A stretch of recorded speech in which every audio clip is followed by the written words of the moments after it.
Since you don't work anyway, at least serve your husband properly." My mother-in-law's voice cut through the dining room like a knife, silencing all conversation. 8 pairs of eyes turned to me as I stood there, wine bottle in hand, frozen in place. Her words hung in the air, thick with judgment. For 3 years, I'd endured her passive-aggressive comments about my lack of contribution to the family. 3 years of subtle jabs about how Robert could have done better. 3 years of swallowing my pride and smiling through gritted teeth. For 3 years, I'd listened to variations of the same theme. In our family, everyone pulls their weight. As if caring for my dying father for 18 months hadn't been work. As if stepping in to raise my nephew when my sister's car accident left her in a rehabilitation facility wasn't a full-time job.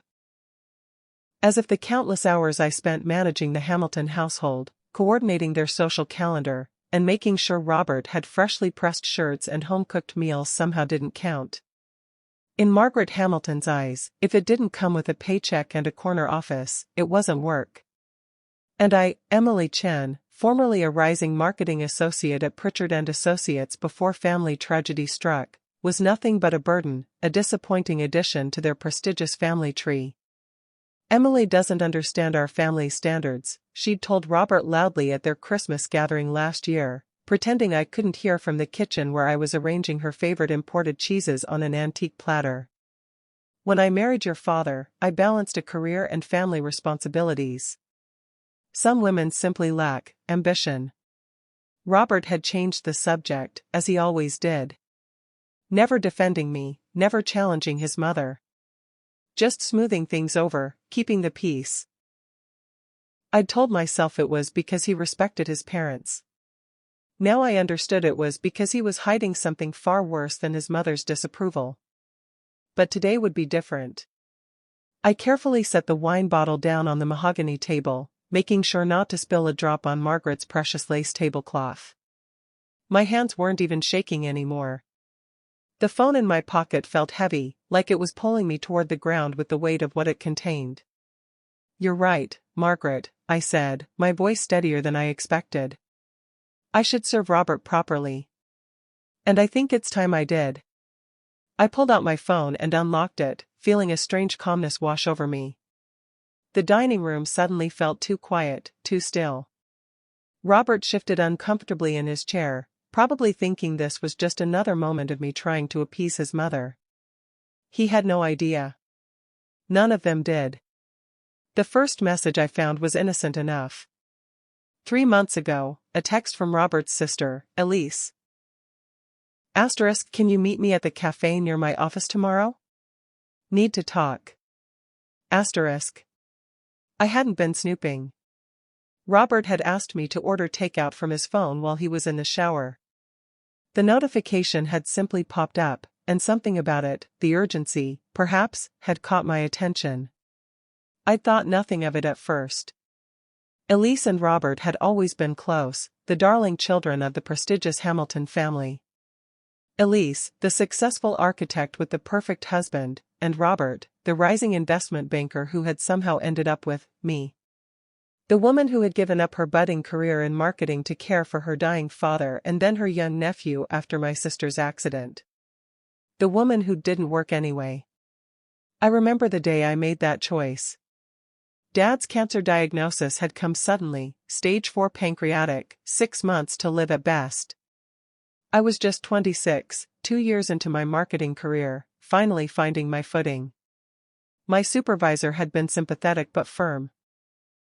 "We can't hold your position indefinitely, Emily. Family emergencies happen to everyone. Everyone." As if watching your only parent wither away was a universal experience that you simply power through between quarterly reports. Robert had been supportive then. "Take care of your dad," he'd said, his hand warm on my shoulder. "We'll figure out the rest later." We'd only been dating for 8 months, but he showed up at the hospital with coffee and sandwiches, sat with me during the endless waiting, held my hand through the final days. I fell in love with that Robert, the man who seemed to understand that family meant sacrifice, meant showing up, meant putting aside your own needs sometimes. When my sister's accident happened just 6 months after Dad's funeral, It felt like the universe was testing me. Robert had proposed by then, and we were planning a spring wedding. Postpone it, I'd suggested, knowing I needed to help with my 7-year-old nephew while my sister recovered. I'll understand if you want to wait. Family comes first, he'd insisted. We'll make it work. So we married, and I became aunt-turned-temporary mom to Nathan, shuffling between hospital visits to my sister and elementary school pickups. Robert's family seemed impressed by my dedication at first. So selfless, Margaret had commented during our first Christmas together, though there was something in her tone even then that suggested selflessness was a quality one outgrew when one became a Hamilton. But as months of recovery turned into years of rehabilitation for my sister, Margaret's patience wore thin. Surely there are services that could help with the boy, she'd suggest. Or, Robert needs a wife, not another dependent. But I'd made promises, to my father on his deathbed, to my sister as she fought through physical therapy, to myself about the kind of person I wanted to be. And yes, to Robert, who had sworn he understood. But then, a week after that first text message from Elise, I saw another message while using Robert's iPad to look up a recipe. This one made my blood run cold. Last night was amazing. I can't stop thinking about it. Same time next week? Asterisk. I stared at those words for what felt like hours, telling myself there had to be an explanation. Maybe it was a colleague. Maybe it was about a work project. Maybe I was completely misinterpreting an innocent message. But deep down, I knew. The iPad dinged again. Asterisk. I feel terrible about Emily, but this doesn't feel wrong when we're together. Asterisk. Emily. My name. On the screen. In a conversation between my husband and his sister. I nearly dropped the device, my hands trembling so badly I had to set it down on the counter. The kitchen suddenly felt too small, the walls closing in around me as the reality of what I was reading sank in. My husband and his sister. His sister. My mind raced backward, piecing together moments I'd dismissed. Their inside jokes at family gatherings. The way they'd sometimes fall silent when I entered a room. The business dinners that happened to coincide with nights when James was traveling for work. There was the Christmas party last year, when I'd gone looking for Robert and found him and Elise in his father's study, standing closer than siblings should, jumping apart when the door opened. Just showing her dad's new first edition Hemingway, Robert had explained, though neither of them had been looking at the bookshelf. I'd believed him. God help me, I'd believed every excuse, every lie, every omission. I ran to the bathroom and vomited until there was nothing left. Then I sat on the cold tile floor, trying to make sense of what I'd just discovered. It wasn't just an affair, it was something much more twisted, something that went against every natural law I could think of. The worst part wasn't even the betrayal itself. It was the realization that while I'd been sacrificing my career, my independence, my very identity to care for my family, for our family, Robert had been seeking comfort in the arms of his sister. While Margaret had been berating me for not being the perfect Hamilton wife, her children had been making a mockery of everything family was supposed to mean. And somehow, the family I'd married into had created an environment where this was possible. For the next 2 months, I gathered evidence. Not because I needed more proof, what I'd seen was damning enough, but because I needed time. Time to process, time to plan, time to figure out how to extricate myself from the web of lies and manipulation I'd been living in. The first week after my discovery was the hardest. I'd wake up beside Robert, watching him sleep, wondering how the man I'd married could hide such darkness. I'd make his coffee, kiss him goodbye, then collapse on the kitchen floor once he left, sobbing until I could barely breathe. There were moments I considered confronting him immediately, screaming the truth at him, destroying our home the way he'd destroyed our marriage. But something stopped me. Self-preservation, perhaps. Or maybe just the calm, clear voice in my head that said, get out safely. Get out with dignity.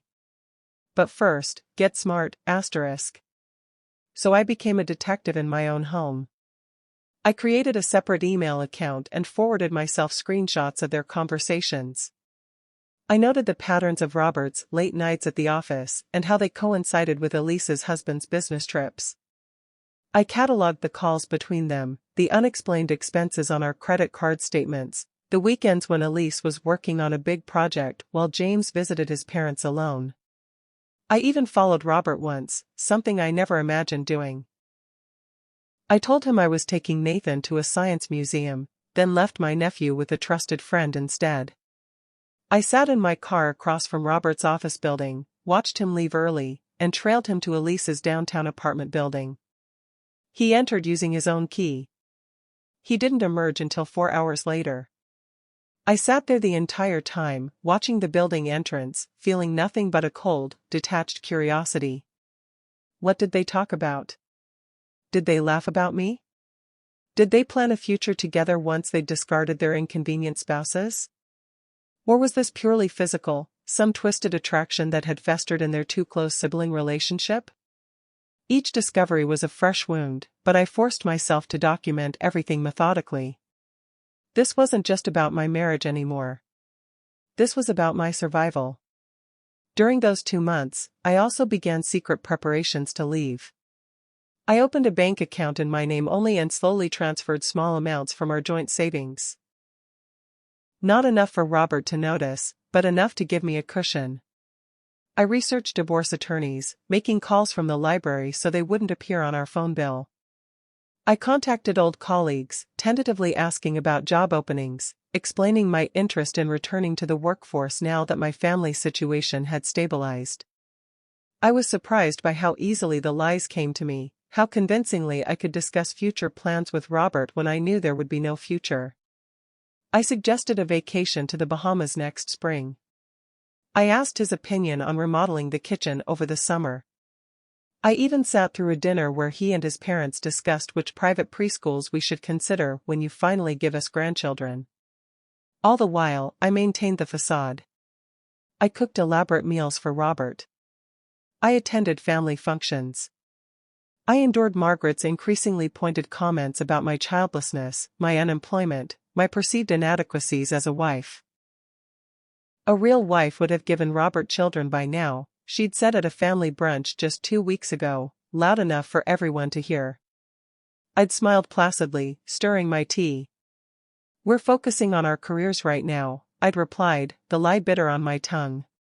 Robert had squeezed my hand under the table, a gesture I once found comforting but now recognized as a warning to keep playing my part. If only she knew the truth about her precious children. At night, lying beside the stranger I'd married, I'd think about the life I thought we were building. The children we'd planned to have. The growing old together. All of it built on quicksand. Sometimes, in my darkest moments, I wondered if I was partly to blame. Had I been too consumed with my family responsibilities? Had I neglected Robert's needs? Had I somehow driven him to seek comfort elsewhere? But then I'd remember, there is no justification for what Robert and Elise were doing. None. No marital problem justifies betrayal, let alone this. I could have been the worst wife in history, and it still wouldn't excuse their actions. As the weeks passed, my shock and heartbreak gradually hardened into something stronger. Determination. Resolve. A fierce desire to reclaim my life from these people who had made me doubt my worth for so long. What are you doing? Robert asked, his voice tinged with nervousness as I stood at the head of the dining table, phone in hand. Serving you properly, I replied. Isn't that what your mother suggested? I pulled up the first screenshot, a particularly graphic exchange between Robert and Elise from 3 weeks ago, and placed my phone in the center of the table. Perhaps the whole family should see what service looks like in the Hamilton household, I said. The color drained from Robert's face. Across from him, Elise choked on her wine. Emily, this is hardly appropriate dinner conversation, Margaret began, her voice dripping with the same condescension I'd endured for years. I think you'll find this very relevant to dinner, Margaret, I said, swiping to the next screenshot. Especially since you've been so concerned about my wifely duties. Robert lunged for my phone, but I was quicker. I held it up, screen facing the table, where everyone could see the intimate exchange between siblings. What is this? Margaret's husband, William, asked, reaching for his glasses. Don't, Elise whispered, her face ashen. But it was too late. I began to read aloud, my voice clear and unwavering. I hate sneaking around, but I can't stop thinking about your hands on me. Asterisk, that was Elise, just last week. No one understands me like you do. Emily is just a placeholder. Asterisk, that was my husband, the night before our anniversary. The table erupted in chaos. Margaret was on her feet, William was demanding explanations, Robert's brother and his wife were exchanging horrified glances, and Elise's husband sat perfectly still, his dinner fork suspended halfway to his mouth. This is a misunderstanding, Robert tried, but his voice was weak. Is it? I asked. Should I continue reading, or would you like to explain to your family how you've been sleeping with your sister for the past year? I'd never seen Robert look so small, so cornered. All his confidence, all his family privilege, seemed to evaporate in an instant. Emily, please, Elise said, reaching across the table as if to take my hand. I recoiled. Don't touch me, I said. Don't ever touch me again. I turned to face Margaret, who sat rigid in her chair, her face a mask of shock and disbelief. You always said I wasn't good enough for your son, I said. Turns out, the only woman good enough for Robert in this family is sitting right across from him. So congratulations, Margaret. Your children really are perfect for each other. The silence that followed was deafening. I hadn't planned to reveal everything at the family dinner. For weeks, I'd been quietly preparing my exit, securing an apartment, transferring my portion of our joint accounts to a new bank, even interviewing for positions at marketing firms across the city. I'd intended to confront Robert privately, file for divorce, and leave with my dignity intact. But something inside me snapped when Margaret made that comment. All the years of belittlement, of being treated like an outsider, of sacrificing my own needs and desires to fit into a family that never truly accepted me, it all came rushing to the surface. And in that moment, I realized I didn't owe them privacy. I didn't owe them discretion. I didn't owe them anything. I've already sent copies of these messages to my lawyer, I said, though this wasn't true, I hadn't even hired a lawyer yet.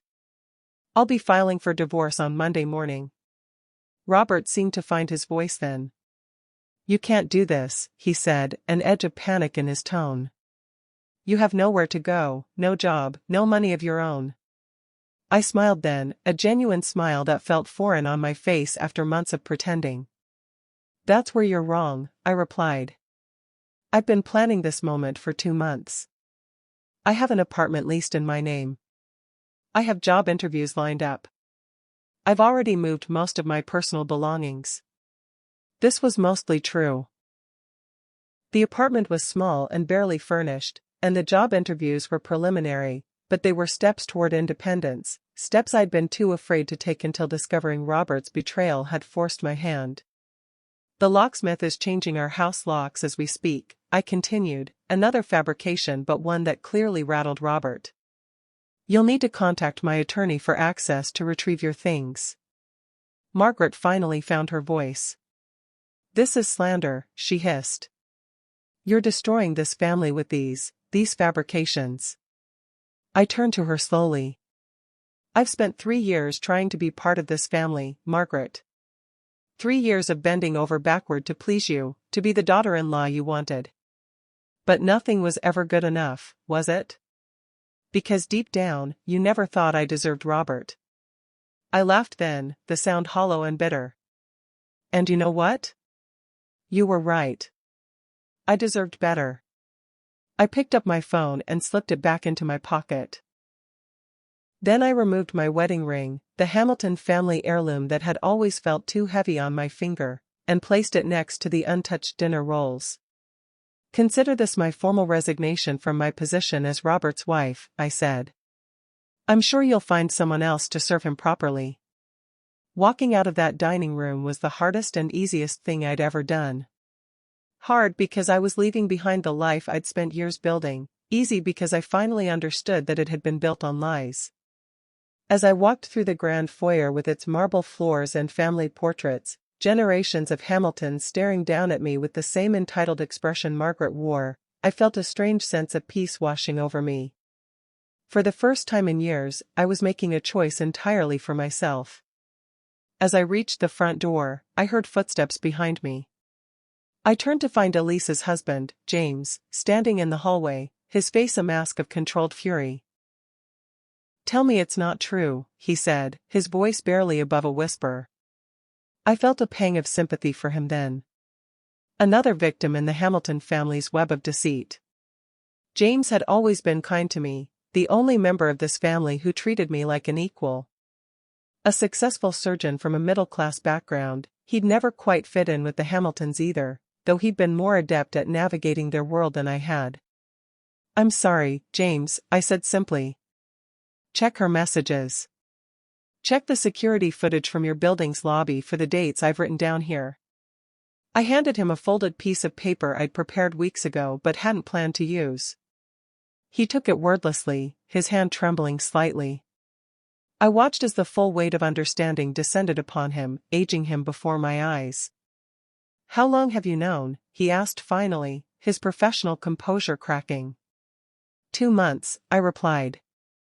"I wanted to tell you sooner, but I needed to make arrangements first. I couldn't risk them finding out before I was ready." He nodded, understanding perfectly. Self-preservation. Exactly. A heavy silence fell between us, two people connected by the same betrayal. "What will you do now?" I asked, genuinely curious about how another person would handle what I was going through. He straightened his shoulders, the surgeon's discipline taking over. "First, I'll verify everything. Then I'll contact my lawyer. And then—" He trailed off, looking back toward the dining room where muffled shouting could now be heard. "Then I suppose I'll start over." He looked at me with newfound respect. "Like you're doing." "You deserve better too," I added, then stepped outside into the warm evening air. I walked to my car without looking back, though I could hear the chaos erupting inside the house. Part of me wanted to witness the fallout, to see the mighty Hamiltons crumble under the weight of their own secrets. But I'd seen enough. I had my own life to rebuild. The following weeks were a blur of legal meetings, apartment settling, and job hunting. I expected to feel broken, devastated by the end of my marriage and the grotesque way it had unraveled. Instead, I felt lighter than I had in years. My new apartment was small, just a one-bedroom in a modest neighborhood far from the affluent suburb where the Hamiltons resided. The furniture was mostly second-hand, the decor sparse. But every morning, I woke up without that knot of anxiety in my stomach, without wondering what criticism or demand awaited me. In those first days alone, I rediscovered simple pleasures, drinking coffee in peaceful silence, wearing comfortable clothes instead of the tailored outfits Margaret approved of, ordering takeout without calculating the calories or nutritional value. I played music loudly, danced in my living room, left dishes in the sink overnight, small rebellions against years of rigid expectations. The legal process was less freeing. My attorney, a sharp-tongued woman who specialized in high-conflict divorces, warned me that the Hamiltons would fight dirty. "They have money and reputation at stake," she explained during our first meeting. "And you're threatening both." She was right. Robert's initial settlement offer was insultingly low, accompanied by a non-disclosure agreement that would prevent me from ever discussing the real reason for our divorce. "For your own privacy," the document claimed, though we both knew it was to protect the Hamilton name. I refused to sign. "I won't be silenced," I told my attorney. "Not for any amount." The Hamilton family made several attempts to contact me. Margaret left voicemails alternating between threats and tearful pleas to keep this private. Robert sent dozens of texts ranging from angry accusations to desperate apologies. I blocked their numbers one by one. The only message I responded to came from William, Robert, and Elise's father, a simple text that read: **I'm sorry we failed you, Emily. **. To that, I replied, **I'm sorry you failed your children. **. I often wondered about William during those weeks. Had he known? Had he suspected? Or had he been as blind as I was, believing in a family image that was nothing but carefully constructed fiction?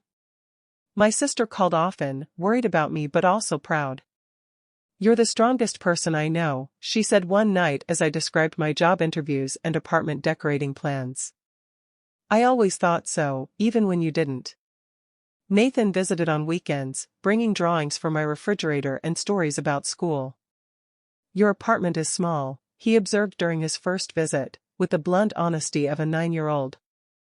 *Yes,* I agreed. *But it's mine.* He nodded, seeming to understand something profound in that simple statement. I learned through mutual friends that Elise and James were divorcing. That Robert had moved back into his parents' home. That the Hamilton family had suddenly become scarce at their usual social functions. That whispers of inappropriate relationship had begun circulating in their social circles, growing louder with each passing week. I took no pleasure in their downfall. The revelation had never been about revenge, it was about freedom. My freedom. But I couldn't deny feeling a certain poetic justice in knowing that Margaret's obsession with appearances had ultimately led to her family's greatest public humiliation. 6 months later, I was sitting in my new office, staring out at the city skyline. My marketing job at a small but growing firm was challenging and fulfilling. The transition back to work hadn't been easy, my skills were rusty, the industry had evolved, and I was older than most of my colleagues. But I'd forgotten how much I loved the creative energy of marketing, the satisfaction of seeing a campaign come together, the pride of contributing to something larger than myself. My supervisor, a woman in her 40s who had returned to work after raising her children, had become something of a mentor. "You have life experience the younger staff don't," she'd told me during my second week. "Use it." So I did.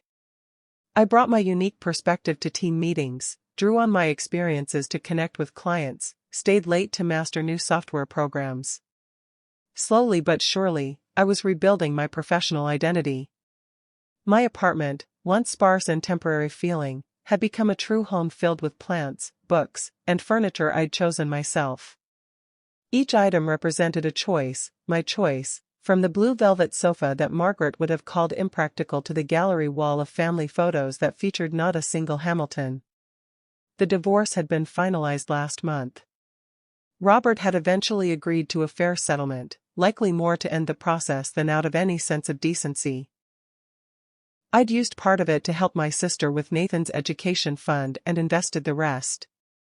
Financial independence was a shield I would never again lay down.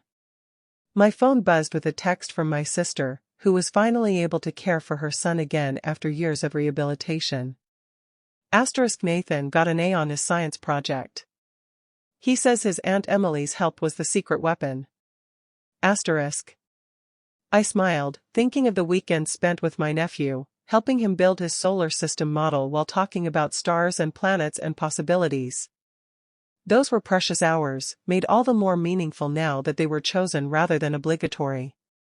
"You explained it better than my teacher," Nathan had said as we painted Neptune a deep oceanic blue. "You should have been a teacher. Maybe in another life."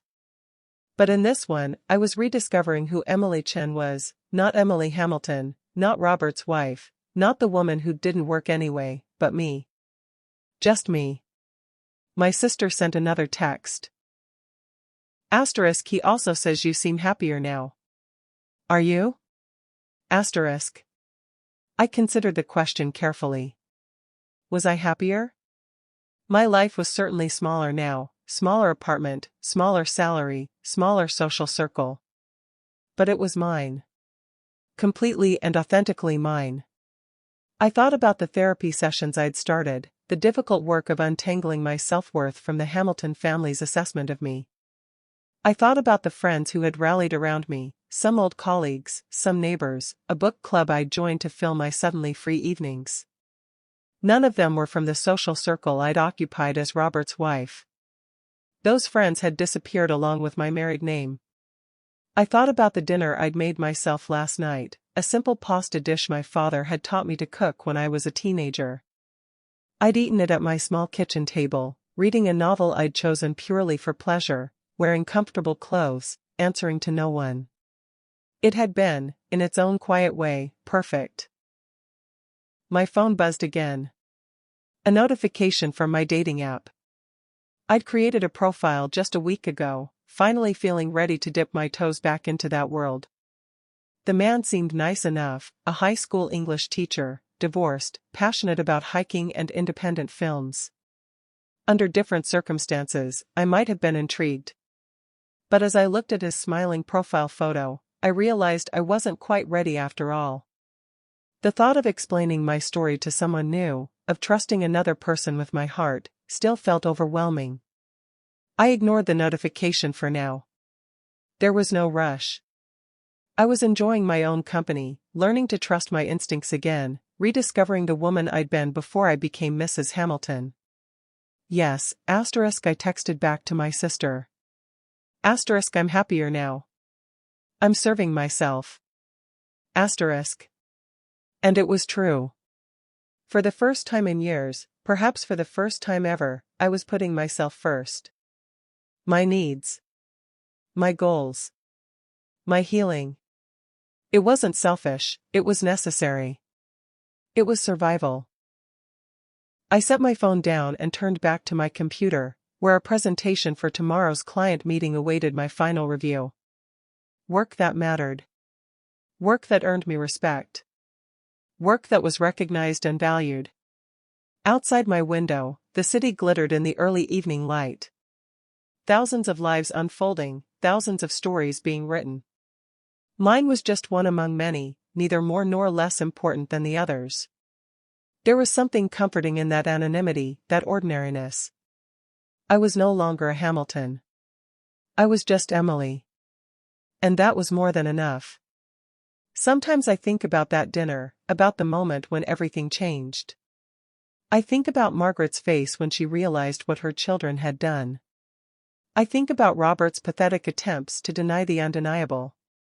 I think about the family I thought I wanted to be part of, and how desperately I had tried to earn their approval. Last week, I saw Robert for the first time since that night. We passed each other at a coffee shop downtown, me heading to work, him presumably doing the same. For a moment, we both froze, the busy morning crowd flowing around us like water around stones. He looked older, diminished somehow. The confident posture, the easy smile that had once charmed me, both were gone. He opened his mouth as if to speak, but I simply nodded once and continued past him. What could he possibly say that would matter now? What explanation could justify the betrayal, the lies, the years I spent trying to be worthy of a family that was rotten at its core? As I walked away, I felt nothing but a distant pity, not for myself, but for him. For the man who had everything and risked it all for a relationship that could only exist in shadows. For the son who had been raised to believe that Hamilton men could take whatever they wanted without consequences. I heard from a former neighbor that Elise had moved across the country, supposedly for a career opportunity. That the Hamilton family now spoke of me as unstable and vindictive. That Margaret had told anyone who would listen that I had fabricated vicious lies to extort money from their family. Once, such rumors would have devastated me. Now, they barely register. The opinion of people who would accept such a narrative without question doesn't concern me anymore. I wonder sometimes if Robert and Elise still communicate, if their twisted bond survived the public exposure. I wonder if Margaret ever allowed herself to acknowledge the truth about her perfect children. I wonder if William lies awake at night, questioning where he went wrong as a father. But these wonderings are becoming less frequent, less pressing. They're no longer the first thoughts that greet me in the morning or the last to leave me at night. Instead, I think about my sister's recovery, about her growing independence and strength. I think about Nathan's science project and the pride in his